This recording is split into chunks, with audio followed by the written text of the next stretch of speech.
Salam sejahtera bagi kita semua.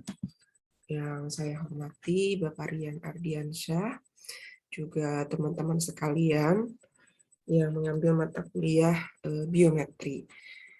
Pertama, kami dari tim mata kuliah biometri menyampaikan selamat Hari Raya Idul Fitri bagi teman-teman yang merayakan, dan mohon maaf lahir dan batin dari saya dan juga Pak Rian untuk segala kekurangan dan kehilafan selama pembelajaran biometri khususnya. Kemudian yang berikutnya kami juga mohon maaf terutama untuk kelas C. Hari ini kita harus menggabungkan teman-teman dari kelas C untuk ikut di kelas A atau di kelas B dikarenakan pada jam yang bersamaan kita ada kegiatan yang lain yang rasanya sulit kalau misalkan harus dibagi dua begitu ya Pak Rian. Ininya apa? Konsentrasinya yang harus dibagi dua. Kemudian sebelum kita memulai perkuliahan, seperti biasanya kami meminta waktu sejenak untuk mendoakan almarhum Bapak Edi Hernawan selaku pengampu mata kuliah biometri sebelumnya. Berdoa dimulai.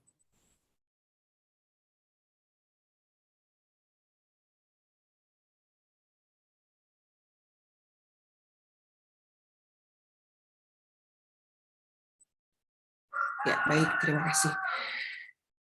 Sebelum kita libur, kita sudah membahas tentang uji pembanding berganda yang terakhir, yaitu uji Duncan dan uji Dunet. Nah, apakah sudah selesai? Dicoba bagaimana hasilnya untuk uji Duncan dan uji Dunet? Uji Duncan-nya perlakuan mana yang paling bagus?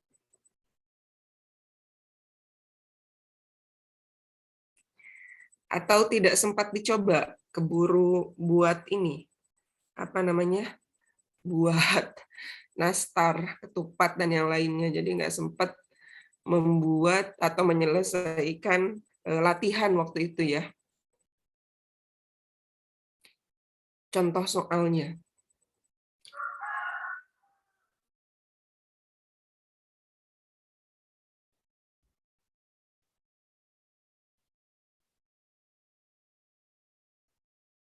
Masih ingat nggak materi uji pembanding berganda yang terakhir sebelum kita libur Lebaran? Uji Duncan dan uji Dunet. Waktu itu kita hanya mencoba antara perlakuan A dengan perlakuan B. Terus saya minta silakan diselesaikan untuk perlakuan A dengan C, A dengan D, A dengan E. Kalau di uji Duncan A dengan B, A dengan C, A dengan D, A dengan E, dan seterusnya. Masih loading.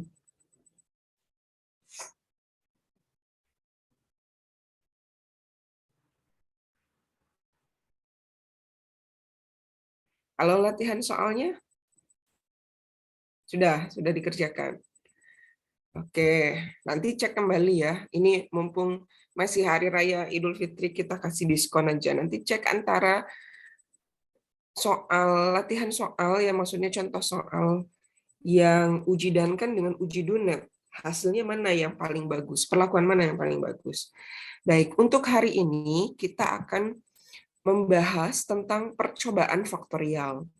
Nah, percobaan faktorial yang akan kita bahas ini ada dua. Jadi ada percobaan faktorial dengan rancangan acak lengkap dan ada percobaan faktorial dengan rancangan acak kelompok. Sudah tampak di layar ininya, slide-nya? Sudah, Bu. Baik. Nah,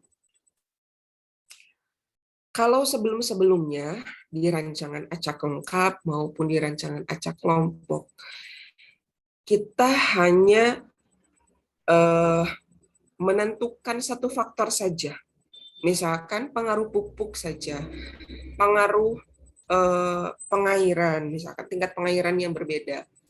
Tidak dengan faktor yang berbeda atau lebih dari satu faktor yang ingin kita lihat. Contoh di sini, seorang peneliti ingin mengetahui tingkat pengairan yang tepat untuk tanaman padi varietas tertentu.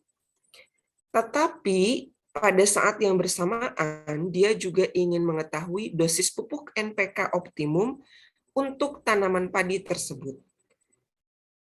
Kalau Anda perhatikan, ada berapa faktor yang ingin diamati oleh peneliti tersebut?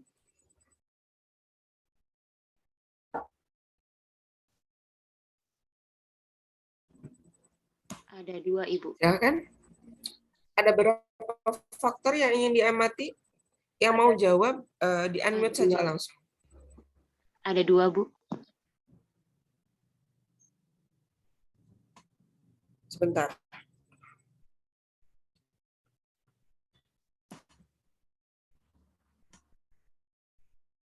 Ada 2. Oke, ini di tempat saya suaranya tidak terdengar. Faktornya apa saja? Yang jawab ada 2. Tingkat pengairan yang tepat dan untuk mengetahui dosis dari pupuk NPK yang paling optimum.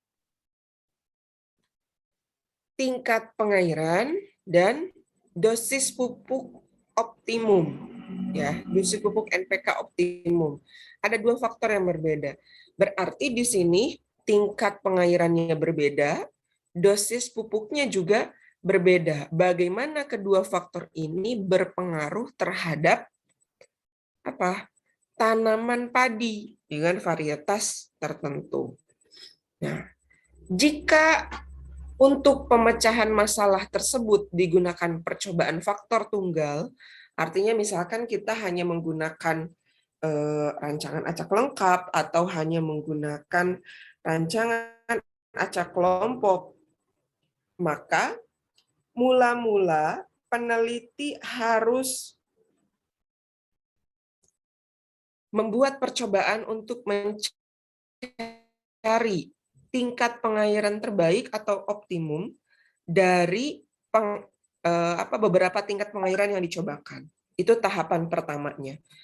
Jadi dia harus melakukan penelitian dulu untuk menemukan tingkat pengairan yang paling baik itu yang mana, gitu. Percobaan pertama. Setelah selesai percobaan yang pertama, dia hanya akan memberikan kesimpulan atau memiliki kesimpulan tingkat pengairan yang paling optimum. Entah itu tingkat pengairan A, B, atau C, atau D, atau seterusnya. Nah, pada percobaan faktor tunggal, peneliti hanya akan mendapatkan jawaban atau keterangan tentang satu faktor saja, dan itu pun terbatas. Terbatas dalam artian peneliti tidak dapat sekaligus memperoleh keterangan dari beberapa faktor beserta interaksinya beserta interaksinya satu dengan yang lainnya. Itu. Anda bisa bayangkan ya, kalau misalkan kita menggunakan faktor tunggal yang sudah biasa kita lakukan, itu misalkan tadi tingkat pengairan ya, kita hanya akan menemukan kesimpulan tingkat pengairan optimum saja, tidak ada hal-hal yang lain. Gitu.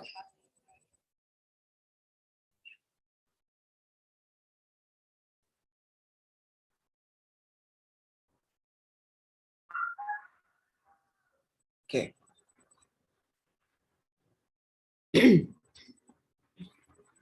Nah, untuk mencapai maksud yang lebih luas, kita dapat menggunakan percobaan faktorial atau faktorial eksperimen atau kompleks eksperimen.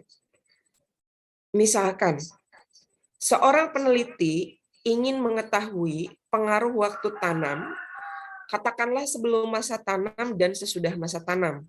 Jadi waktu tanamnya ada 2 ya. Faktor pertama pengaruh waktu tanam, Dalam satu faktor ini ada beberapa unsur ya, ada sebelum masa tanam dan sesudah masa tanam. Dan jenis pupuk. Berarti faktor yang kedua adalah jenis pupuknya. Katakanlah yang pertama tanpa pupuk, yang kedua menggunakan pupuk N, yang ketiga menggunakan pupuk Na, dan yang keempat menggunakan pupuk K terhadap produksi kedelai varietas tertentu. Berarti di sini juga sudah ada dua faktor. Faktor pertama pengaruh waktu tanam, faktor keduanya adalah jenis pupuk. Oke. Pada percobaan tersebut, oke, sebelum ke sini. Kalau misalkan dia menggunakan faktor tunggal saja, berarti dia harus melakukan percobaan berapa kali? 2 kali, betul? Pertama, untuk melihat bagaimana pengaruh waktu tanamnya, itu percobaan pertama, dia akan menemukan apakah yang terbaik atau yang paling optimum itu sebelum masa tanam atau sesudah masa tanam. Yang kedua, percobaan yang kedua, dia harus melakukan penelitian tentang jenis pupuknya. Jenis pupuk mana yang paling bagus untuk produksi kedelai varietas tertentu. Berarti, kalau kita menggunakan faktor tunggal, ya seperti yang sudah kita lakukan sebelum-sebelumnya, kita hanya akan memperoleh satu kesimpulan saja dari setiap faktornya, tidak bisa melihat apakah ada interaksi atau pengaruh interaksi antara waktu tanam dengan jenis pupuknya. Mungkin saja waktu tanam, misalkan sebelum masa tanam, dengan jenis pupuk Na yang bagus. Kan kita tidak bisa melihat kalau hanya menggunakan faktor tunggal. Ya. Dan waktu penelitiannya pun lebih lama, karena kita harus 2 kali melakukan percobaan.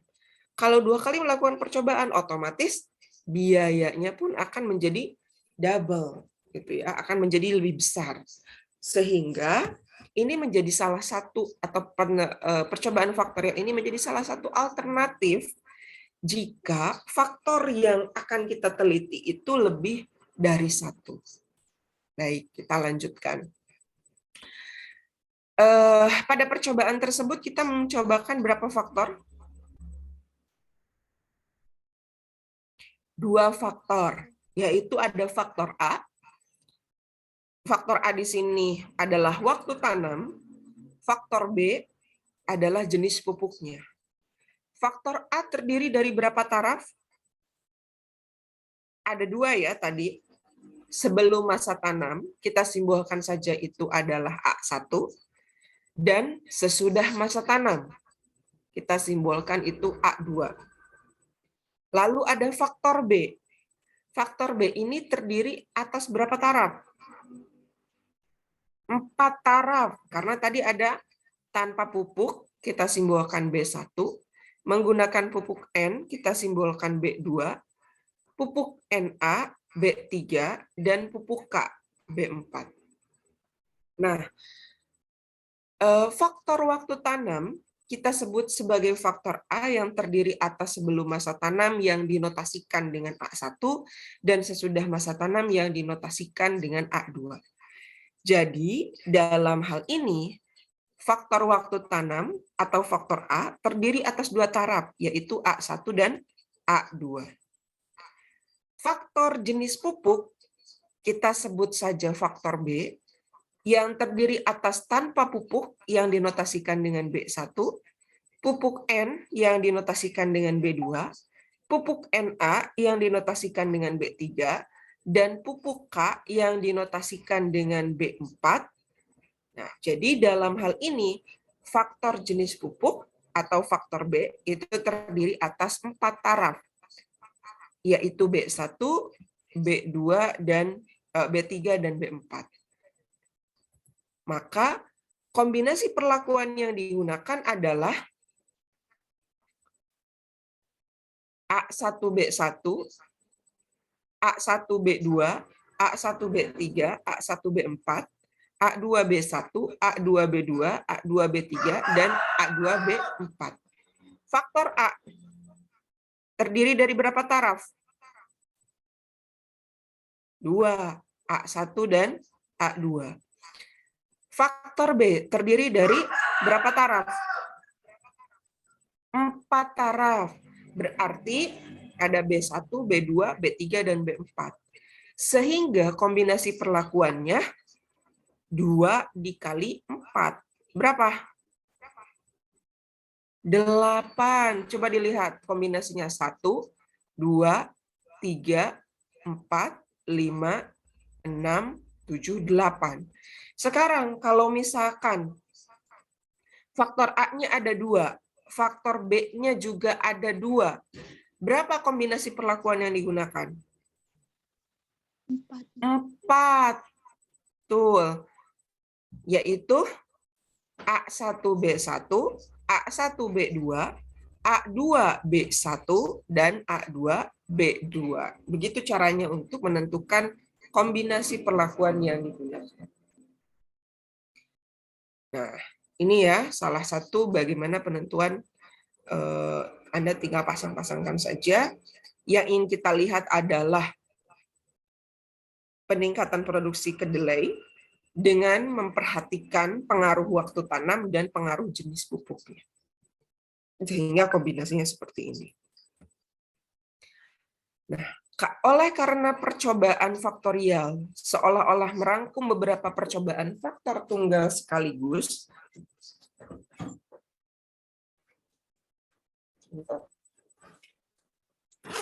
maka percobaan faktorial akan lebih efektif dan efisien dalam hal waktu, alat, tenaga kerja, dan modal yang tersedia dalam mencapai semua sasaran percobaan faktor tunggal tersebut.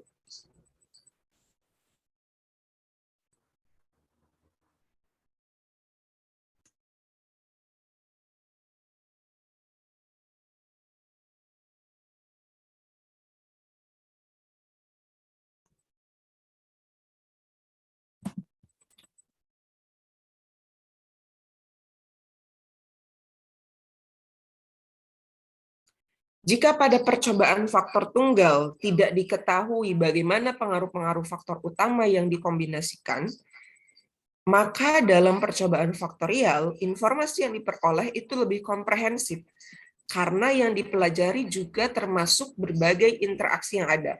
Contohnya tadi sudah saya sampaikan ya, kalau misalkan hanya faktor tunggal, kita tidak bisa melihat bagaimana interaksi dari kedua faktor tunggal tersebut, karena tidak ada perlakuan kombinasi. Tapi kalau di dalam percobaan faktorial, kita kan ada perlakuan kombinasi, sehingga apa? Informasi yang kita peroleh lebih komprehensif. Kita juga bisa melihat interaksi yang ada antara kombinasi-kombinasi perlakuan tersebut. Kemudian, hasil percobaan faktorial dapat diterapkan dalam satu kombinasi yang lebih luas, karena kita mempelajari kombinasi dari berbagai faktor. Tidak hanya satu kan tadi faktornya. Dan pada percobaan faktorial, bermacam-macam variasi satu faktor menduduki kelompok ulangan dari faktor-faktor lain. Ini berarti bahwa percobaan faktorial mempertinggi ulangan percobaan dan jumlah keterangan dari semua faktor.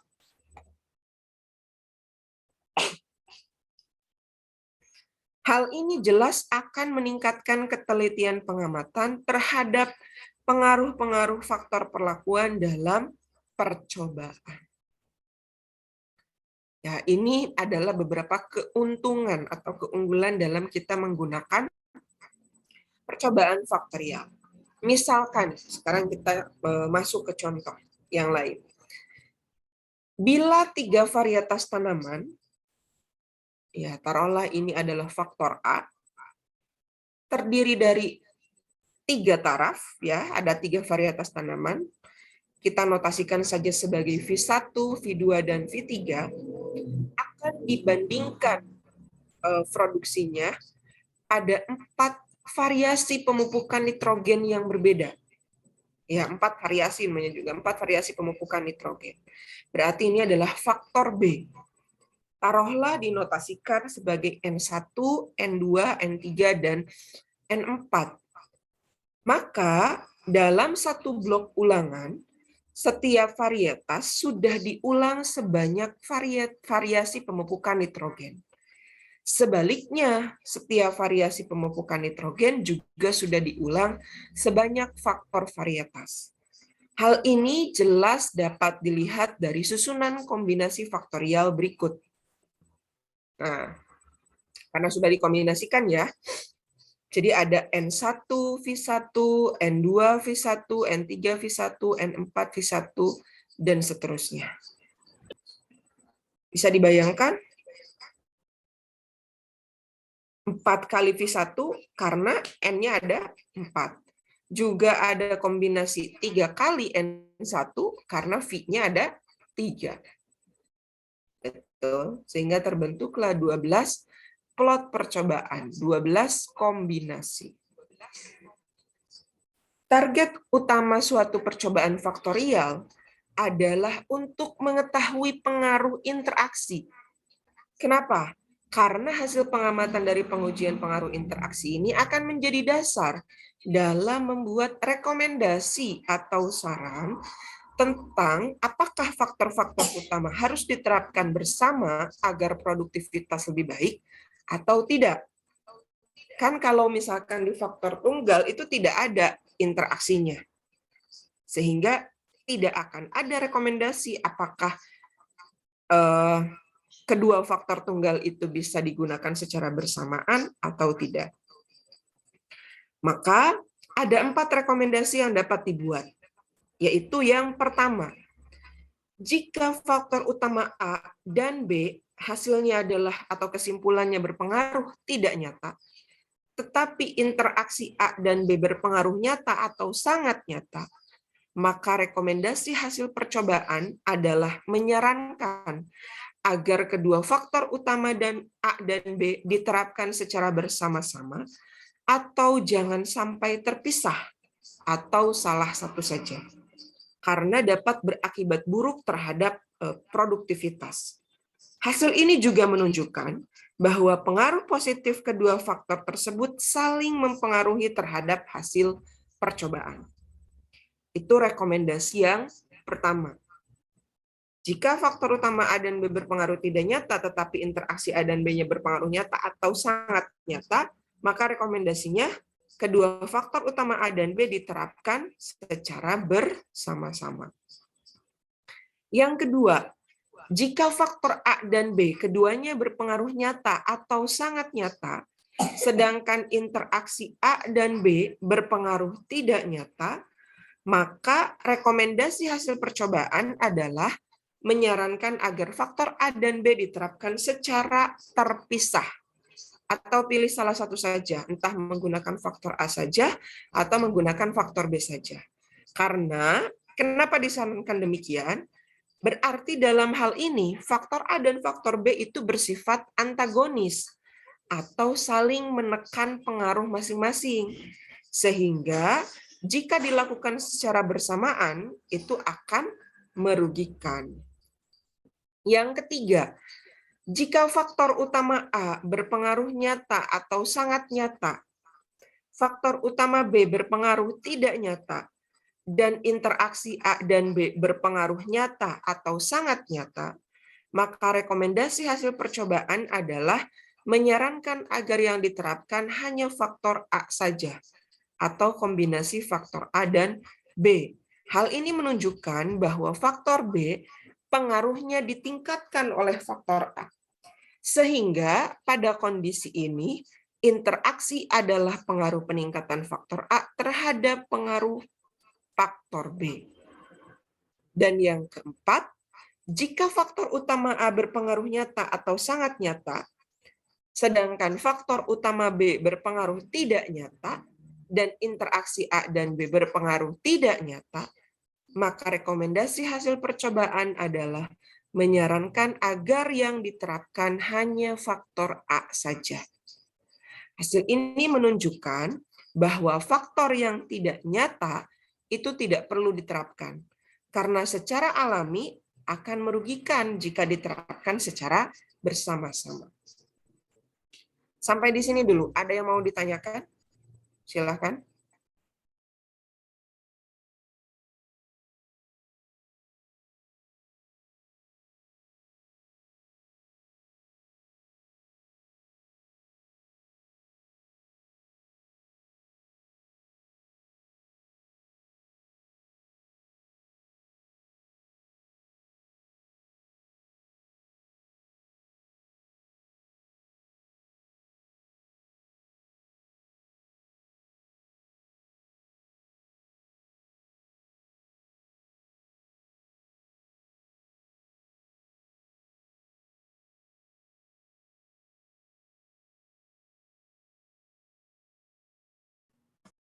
Silakan kalau ada yang ditanyakan atau kita lanjutkan saja. Oke, kita lanjutkan saja ya. Nah, sekarang kita masuk ke pola percobaan faktorial. Jadi, kalau di dalam percobaan faktorial itu ada polanya. Berbeda dengan faktor tunggal. Pertama adalah pola L pangkat F faktorial. Yang dimaksud L pada pola L pangkat F faktorial adalah jumlah taraf. L-nya adalah jumlah taraf, dan F-nya adalah jumlah faktor. Pola ini mencakup semua susunan percobaan faktorial dengan jumlah taraf yang sama untuk seluruh faktor. Misalnya, pola faktorial 2 pangkat 2, artinya 2 faktor, A dan B, yang masing-masing faktor terdiri atas 2 taraf, A1 dan A2, serta B1 dan B2. Jumlah faktornya ada 2, jumlah tarafnya juga ada 2. Contoh yang lain, pola faktorial 2 pangkat 3. Berarti faktornya ada berapa? Ada 3. Faktor A, B, dan C. Sedangkan masing-masing faktor tersebut memiliki 2 taraf, yaitu A1 dan A2, B1 dan B2, C1 dan C2. Yang kedua adalah pola ABCD, A kali B kali C kali D dan seterusnya, faktorial. Pola A kali B kali C kali D dan seterusnya faktorial maksudnya adalah percobaan faktorial dengan tiap faktornya terdiri atas jumlah taraf yang berbeda-beda. Contoh, 2 kali 3 faktorial. Berarti di sini ada berapa faktornya? Ada 2, yaitu faktor A dan faktor B. Faktor A terdiri dari 2 taraf, yaitu A1 dan A2. Faktor B terdiri dari 3 taraf, yaitu B1 dan B2 dan B3. Kalau misalkan ada 2 kali 4 faktorial, artinya bagaimana?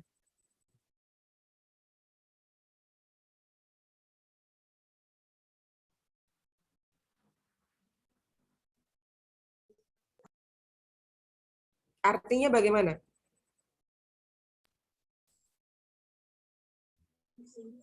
Mungkin seperti yang tadi dimakan oleh Ibu. Jadi ada 2 faktor, kemudian untuk faktor A-nya taraf dan faktor B-nya ada 4 taraf, Ibu. Ya, betul. Ya. Kalau misalkan polanya 2 kali 4, berarti faktornya ada 2, sama. Faktor A dan faktor B. Faktor A-nya terdiri dari 2 taraf, misalkan dinotasikan A1 dan A2, faktor B-nya terdiri dari 4 taraf, dinotasikan B1, B2, B3, dan B4. Sekarang kalau misalkan 2 kali 2 kali 2 faktorial, ada berapa faktor dan berapa taraf masing-masing faktornya?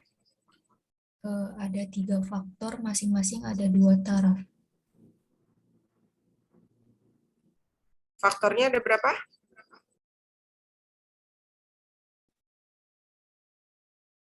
Ada 3 bukan, Bu? Ada 3, masing-masing faktor terdiri dari 2 taraf. Oke, lanjut. Nah, seperti yang sudah saya singgung tadi di awal, bahwa dalam pembahasan percobaan faktorial, itu kita akan menggunakan 2 rancangan dasar, yaitu rancangan acak lengkap dan rancangan acak kelompok. Sepertinya hari ini kita akan selesaikan dulu untuk rancangan acak lengkap. Jadi percobaan faktorial dengan rancangan dasar berupa rancangan acak lengkap. Ini adalah satu percobaan yang menggunakan rancangan acak lengkap sebagai rancangan dasarnya. Dan faktor yang dicobakannya lebih dari satu. Hanya itu saja yang membedakan. Misalkan, seorang peneliti yang ingin mempelajari pengaruh varietas jagung sebagai faktor A dan pemupukan nitrogen sebagai faktor B terhadap produksi tanaman jagung. Ia menduga bahwa tingkat kesuburan tanah percobaannya itu relatif homogen, sehingga dia memilih rancangan dasarnya adalah rancangan acak lengkap dengan merencanakan ulangan sebanyak 5 kali. Berarti di sini faktornya ada 2. Ya, faktor A-nya adalah varietas jagung, faktor B-nya adalah pemupukan nitrogen. Yang ingin dilihat adalah tingkat produksi tanaman jagungnya. Karena tanahnya dianggap homogen, jadi dia tingkat kesuburan tanahnya homogen, jadi dia menggunakan RAN. Ulangannya atau R-nya 5 kali. Nah, sekarang kita masuk ke dalam tata letak percobaan dan perendoman. Berdasarkan permasalahan tersebut, kita mengetahui bahwa peneliti menggunakan percobaan faktorial. Kalau lihat ini berarti kita menggunakan pola A kali B kali C kali D dan seterusnya faktorial.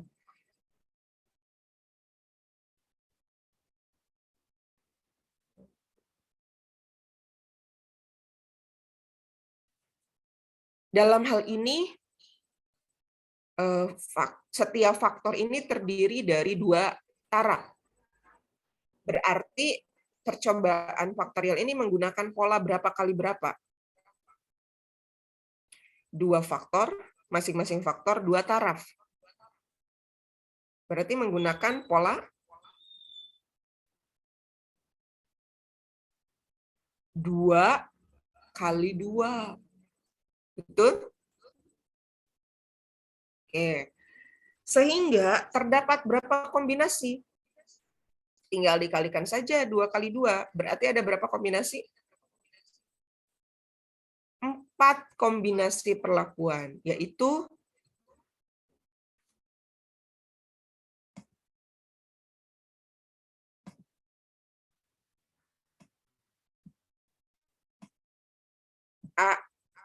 A1, B1,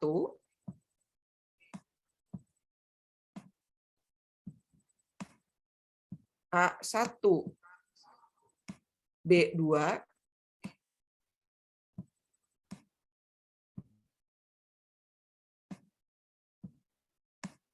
A2,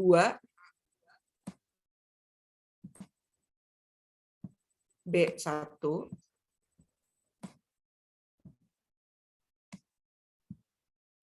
dan A2,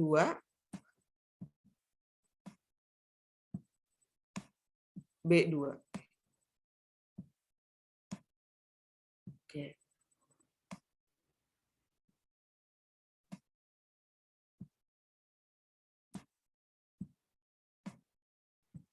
Karena masing-masing kombinasi perlakuan diulang. Tadi berapa kali diulanginya?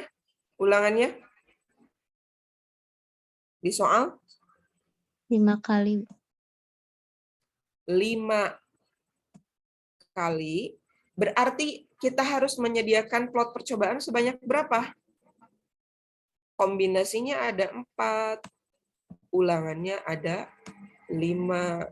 Berarti kita menyediakan 4 kali 5 berapa plot percobaan? 20 plot percobaan. Nah, misalkan ini adalah pola penempatan plot percobaannya. Ingat di RAL itu perendomannya bebas. Ya, jadi tidak ada batasan-batasan tertentu untuk penempatan plot percobaannya. Taruhlah seperti ini hasilnya. Kemudian kita lakukan percobaan sehingga diperoleh hasil sebagai berikut. Ya. Perlakuan kombinasi A2B2 39,14, A1B1 8,53 dan seterusnya. Sekarang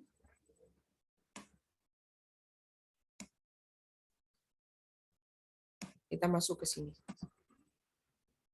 Langkah yang pertama adalah susun data hasil pengamatan dalam bentuk R kali T. Berarti ada ulangan dikali perlakuan. Nah, berdasarkan data ini,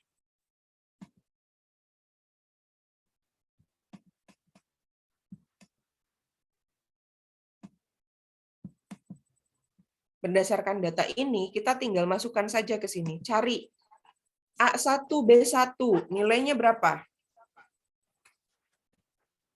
8,53.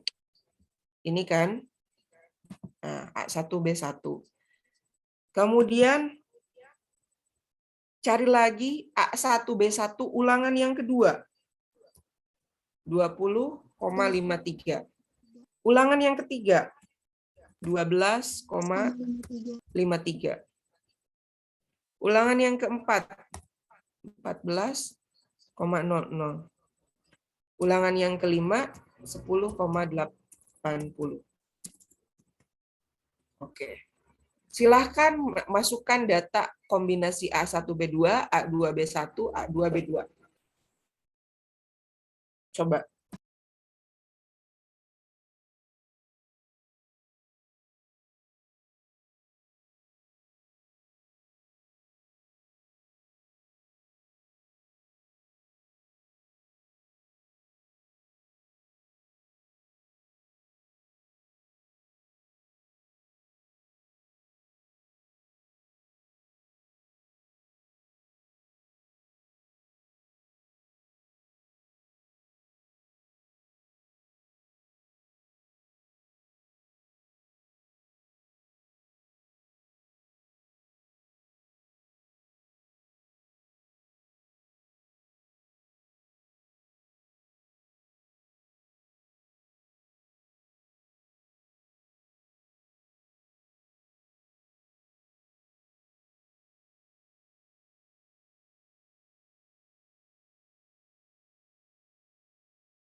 Oke. Sudah? Coba A1B2 ulangan pertama. 17,53. Ulangan kedua 21,07. Ulangan ketiga 20,80. 80. Ulangan keempat 17,33.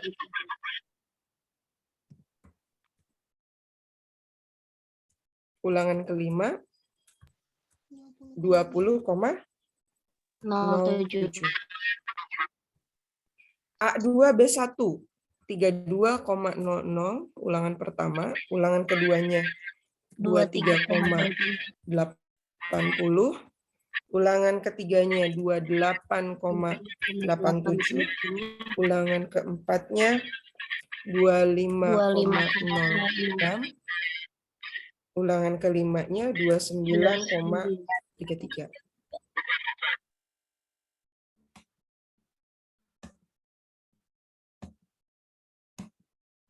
Kemudian untuk A2B2.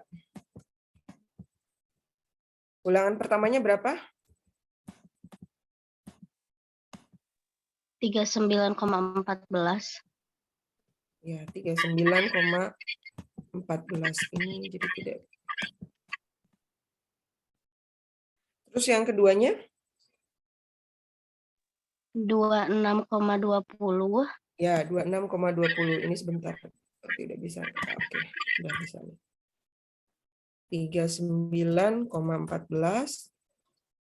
26,20, 31,33, 45,80,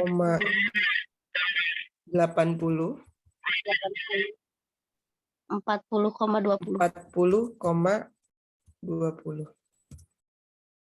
Nah, kalau sudah terisi ini semua, data daftar R kali T-nya, Anda hitung seperti biasa ya, jumlah ini, sigma A1B1, kemudian jumlah kuadratnya, dan rata-ratanya. Lalu nanti hitung sigma XT, lalu nanti hitung sigma X kuadrat T dan X bar T-nya.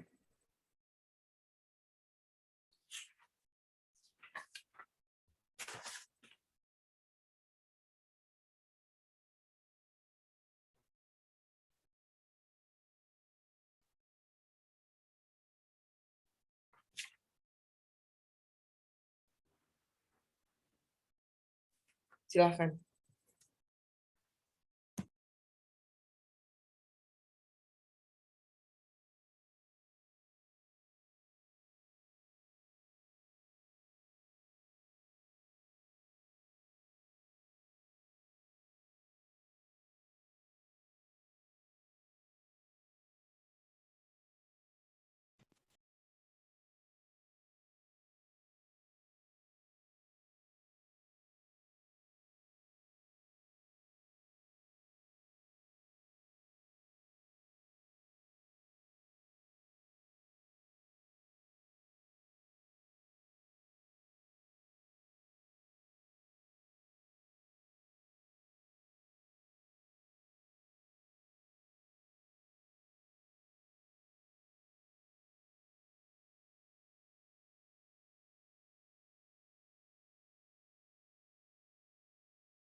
Sudah selesai? Berapa sigma X A1, B1, dan seterusnya? Ini berapa?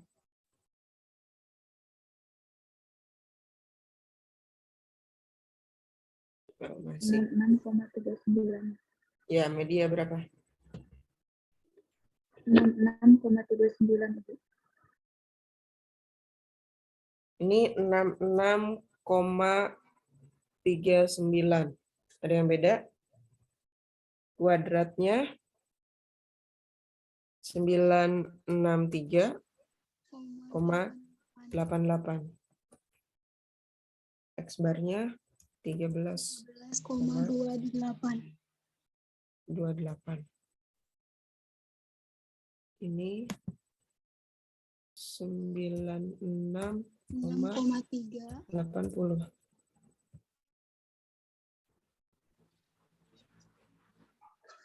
Ini 188,7,02. 19,36.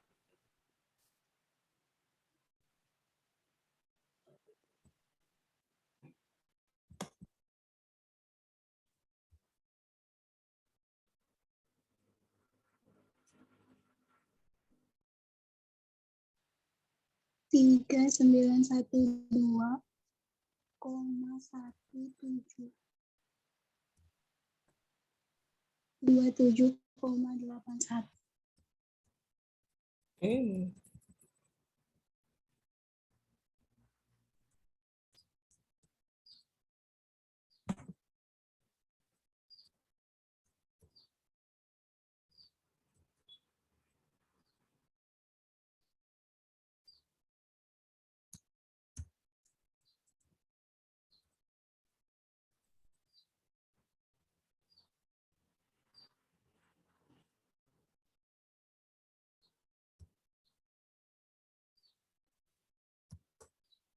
Oke, sigma XT-nya Anda tinggal menjumlahkan ya. Berapa? 484,92. Ini 136,70.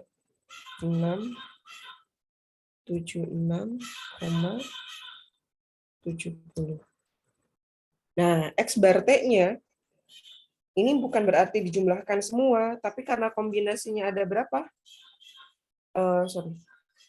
Seluruh tadi kombinasi awalnya berapa? Ada 4 ya.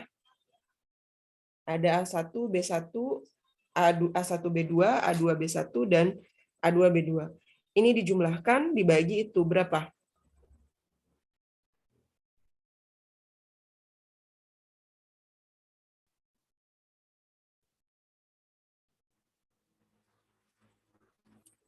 Bukan dibagi ini ya, tapi jumlah faktornya. Faktornya kan ada 2. Ini kalau dijumlahkan keseluruhan kan sekitar 96. Coba dihitung dulu X bar T-nya berapa.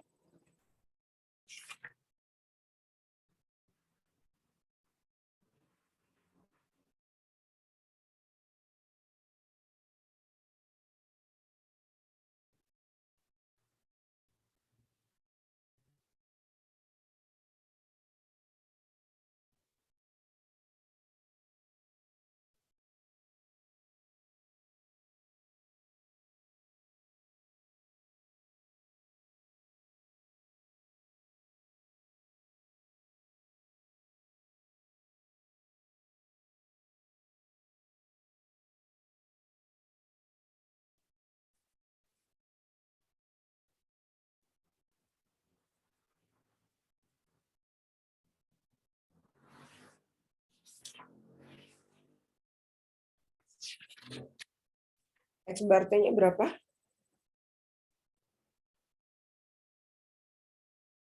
48,49 bukan.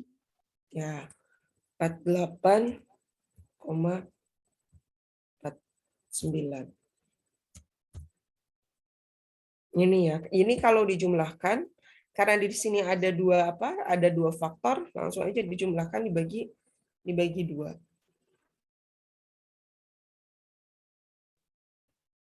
Oke, kita langsung masuk ke sini. Susun data hasil pengamatan dalam daftar A kali B. Anda masukkan A1, B1, A1, B2, dan seterusnya. Ini berdasarkan ulangannya. Berarti tinggal pindahkan saja yang A1, B1. Seperti ini kan.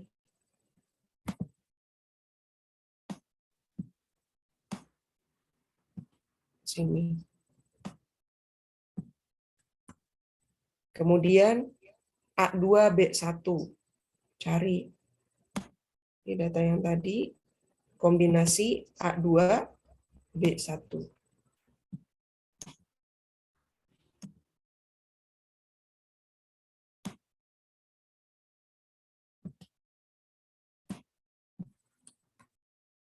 A1, B2. Kombinasi ini.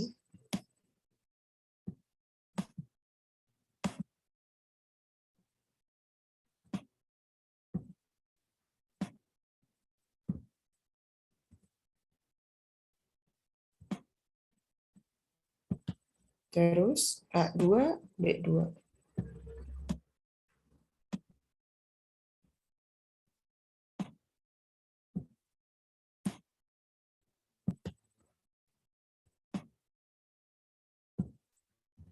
Oke. Nah, terus jumlahkan ini sigma B1 berapa. Berarti kalau B1 Anda jumlahkan 10-10-nya ini. B2 berapa, A1 Anda jumlahkan A1 semuanya berapa, A2 berapa. Nanti nilai sigma XT, sigma X kuadrat T, dan X bar T-nya itu sama dengan data yang ini. Oke, silakan dicoba.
Sudah?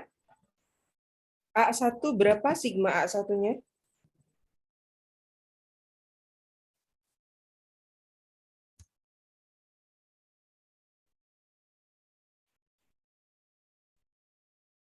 Kalau ada yang berbeda, boleh di ini ya, disampaikan.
Ada yang berbeda?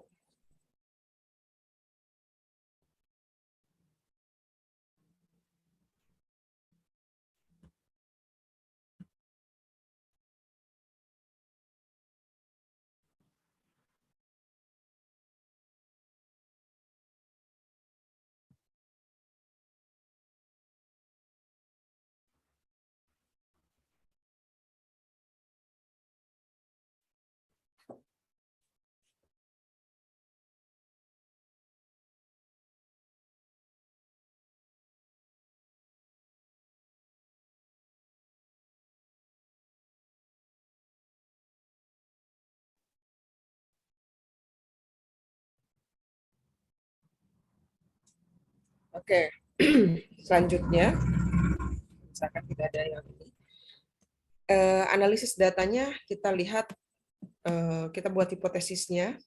Hipotesis yang pertama, artinya H0 H-nya. Untuk H0-nya, tidak terdapat pengaruh interaksi antara faktor A dan faktor B terhadap respon yang diamati. H-nya minimal ada satu yang terdapat pengaruh interaksi antara faktor A dan faktor B terhadap respon yang diamati.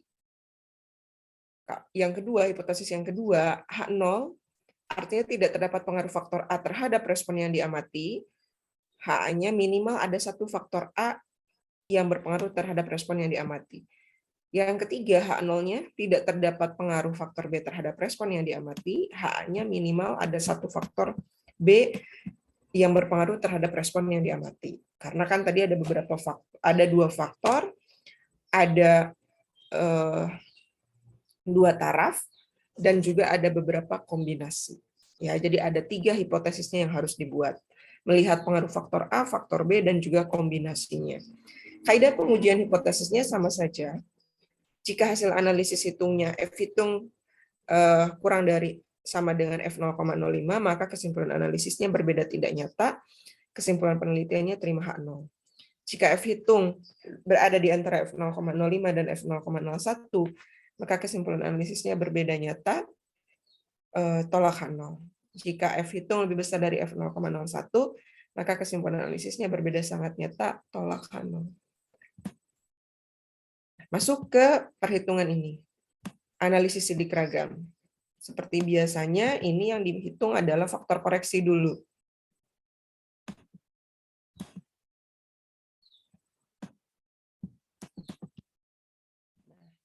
A, di sini berapa? Faktor A. Jumlah taraf dalam faktor A tadi ada berapa?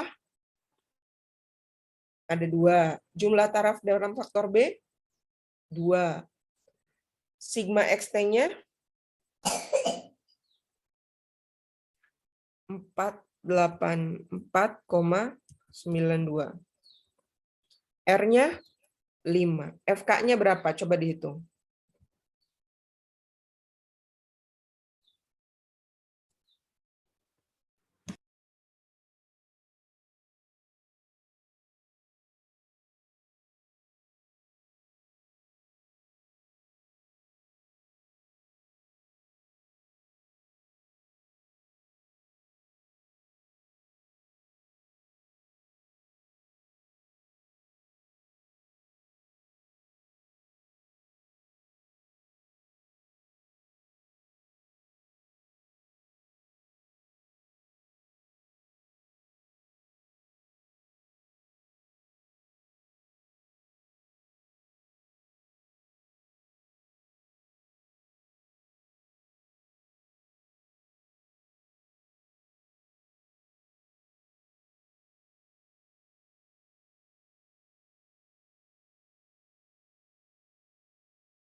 Ada yang sudah selesai hitung berapa nilai faktor koreksinya?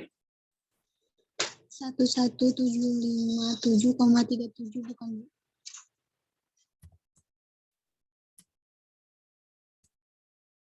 Atau 0,37?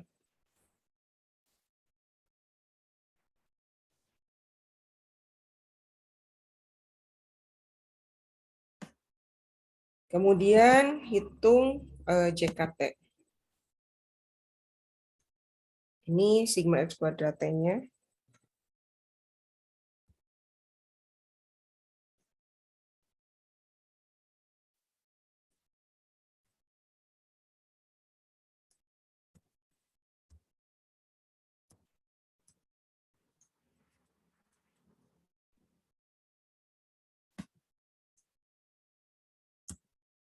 JKT-nya. Nanti coba dihitung kembali ya, takutnya ada kekeliruan. Coba di ini baru ini aja. Kalau ada yang berbeda silakan saja nanti disampaikan. Kemudian hitung nilai JKP, ini tinggal dimasukkan. Sehingga diperoleh nilai JKP-nya. Nanti datanya dimasukkan saja. 1539,41.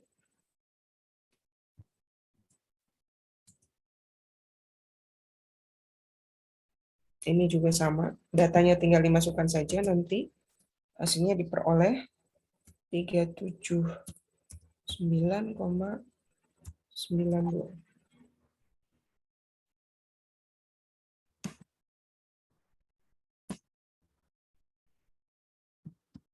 JKA-nya ini untuk melihat jumlah kuadrat antar faktor A.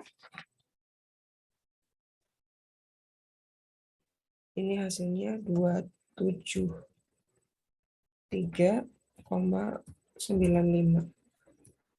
Untuk yang faktor B 8,71.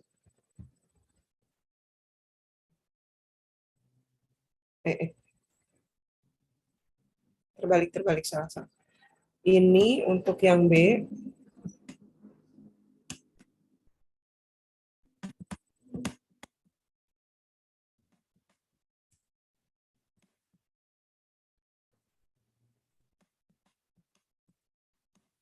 Yang A-nya, maaf, 1256,75. Yang 273,95 ini untuk yang B. Dan yang 8,71 itu untuk interaksi A dan B.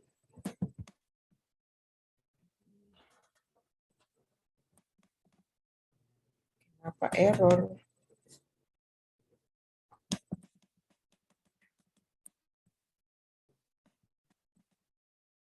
Oke.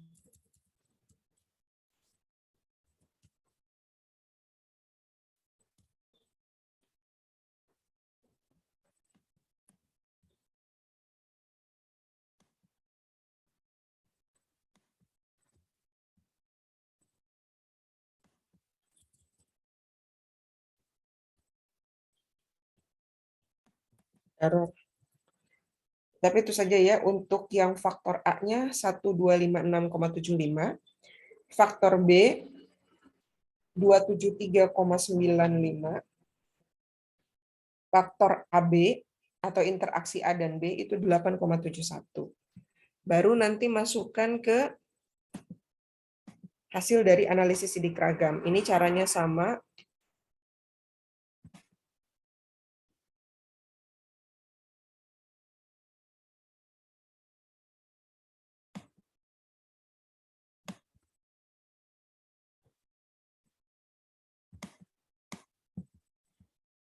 Aduh, ininya ya. Untuk analisis sidik ragamnya sama saja dibuat ini. Nanti dapat disimpulkan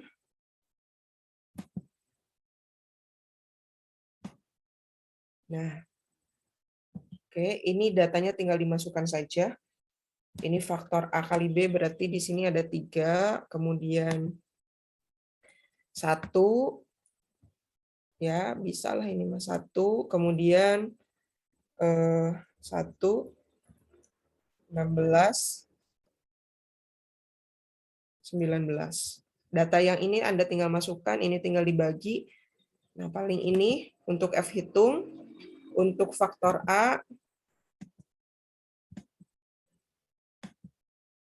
faktor A-nya 5, F hitung faktor A-nya 52,94, faktor B-nya 11,54, faktor AB-nya 0,37.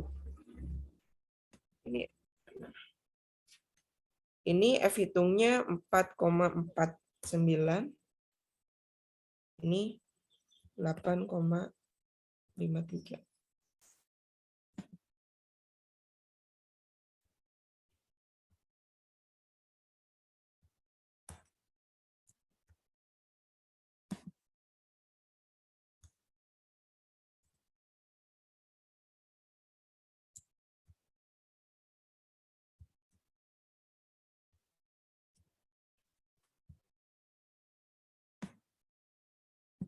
Ini kan sama ya, jadi kita tinggal lihat bagaimana kesimpulannya. Anda perhatikan, bandingkan antara faktor A dengan F hitung dan dengan F tabelnya.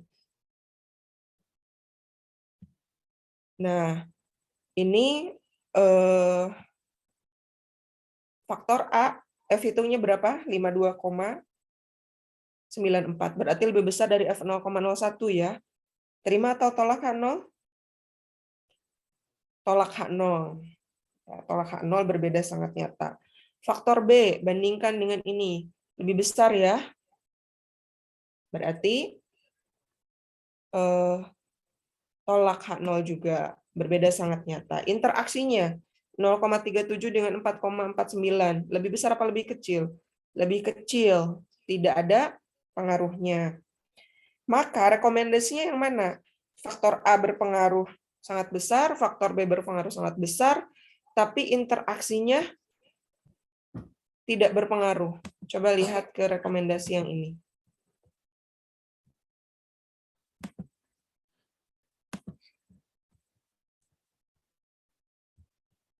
Keempat rekomendasi yang tadi.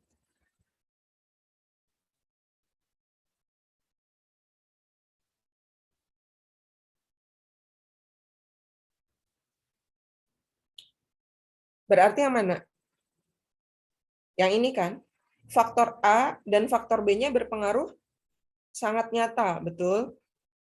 Sedangkan interaksi A dan B-nya berpengaruh tidak nyata. Maka rekomendasi hasil percobaannya adalah menyarankan agar faktor A dan faktor B diterapkan secara terpisah atau salah satu saja. Kemudian baru dihitung koefisien keragamannya. Koefisien keragamannya termasuk koefisien sedang, hasilnya 5,02, maka dilanjutkan dengan uji LSD. Nanti Anda lanjutkan saja untuk koefisien keragamannya. Ada yang mau ditanyakan? Silahkan. Untuk materi hari ini masih ada waktu 10 menitan lagi. Atau dari Parian, ada tambahan dulu Parian? Sudah cukup, Ibu. Daftar hadir mungkin, jangan lupa diisi.